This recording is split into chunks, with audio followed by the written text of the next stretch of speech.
अस्सलामुअलैकुम, welcome to our YouTube channel invent together. आज हम 9th क्लास की बायोलॉजी के चैप्टर नंबर 3 का लेक्चर नंबर 7 डिस्कस करेंगे, जो कि है कंजर्वेशन ऑफ बायोडाइवर्सिटी।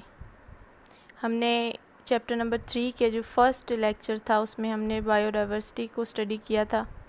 बायोडाइवर्सिटी क्या था कि ये एक मेजर था कि किसी भी इकोसिस्टम में जो वैरायटी ऑफ ऑर्गेनिजम्स मौजूद होते हैं, जब हम उसको स्टडी करते हैं तो हम उसको बायोडाइवर्सिटी कहते हैं।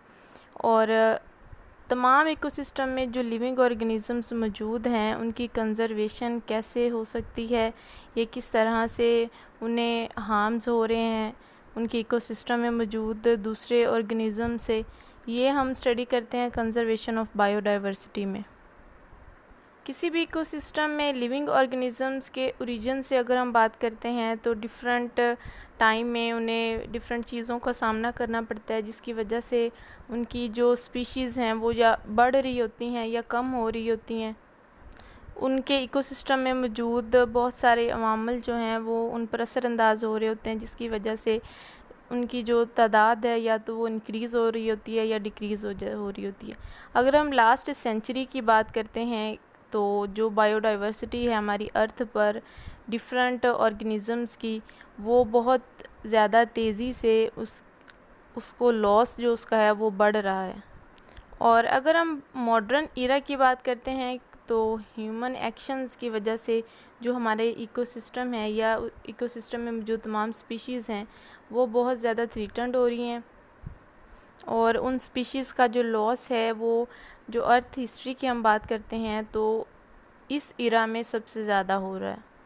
इकोसिस्टम में मौजूद कुछ अवामिल ऐसे होते हैं कि वो स्पीशीज़ को मुकम्मल तौर पर ख़त्म कर देते हैं, और उस स्पीशीज़ को हम एक्सटिंक्ट स्पीशीज़ का नाम देते हैं। A species that no longer lives in an ecosystem is called extinct in that ecosystem. एक इकोसिस्टम में जब डिफरेंट स्पीशीज़ मौजूद हैं और उनमें से अगर एक स्पीशीज़ जो है वो मुकम्मल तौर पर उसका लॉस हो जाता है, वो एक्सटिंक्ट हो जाती है, तो जो इकोसिस्टम है उसकी जो स्टेबिलिटी हो रही होती है वो बहुत ज़्यादा हार्म होती है।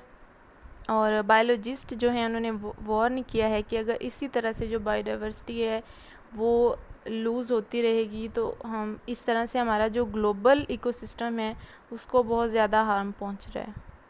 हमारी बुक की साइड में एक टेबल है जिसमें 2 डेफिनेशंस हैं। फर्स्ट है जो है वो in an ecosystem a species is called extinct when there is no doubt that the last individual of that species has died in that ecosystem.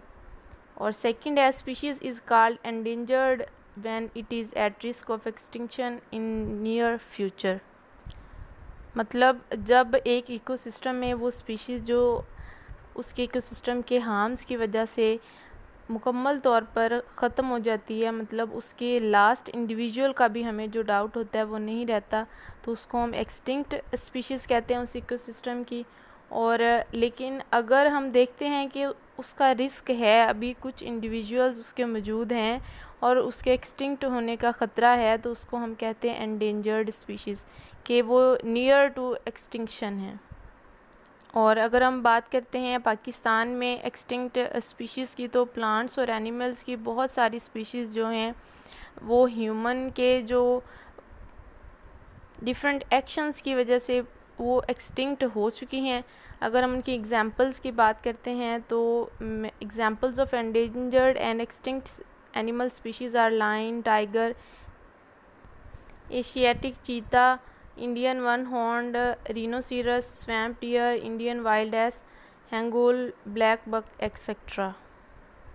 ये तमाम स्पीशीज़ जो हैं इनमें से कुछ एक्सटिंक्ट हो चुकी हैं और कुछ जो हैं उनके एंडेंजर्ड होने का ख़तरा है। अर्थ के ओरिजिन से लेके अब तक डिफरेंट स्पीशीज़ जो हैं वो कंज़र्व होती जा रही हैं, और इस तरह से जो ह्यूमन एक्शंस हैं मेनली, उसके अलावा बहुत सारे दूसरे अवामिल इकोसिस्टम के स्पीशीज़ पर असरअंदाज होते हैं, जिसकी वजह से उनकी कंज़र्वेशन हो रही है। मैनी स्पीशीज़ एक्सटिंक्ट हो चुकी हैं और कुछ जो हैं वो एंडेंजर्ड स्पीशीज़ में आ रही हैं। बायोलॉजी से रिलेटेड मज़ीद वीडियोस देखने के लिए हमारे चैनल को सब्सक्राइब कर दें, बेल आइकन को प्रेस कर दें। Invent together. अल्लाह हाफिज़।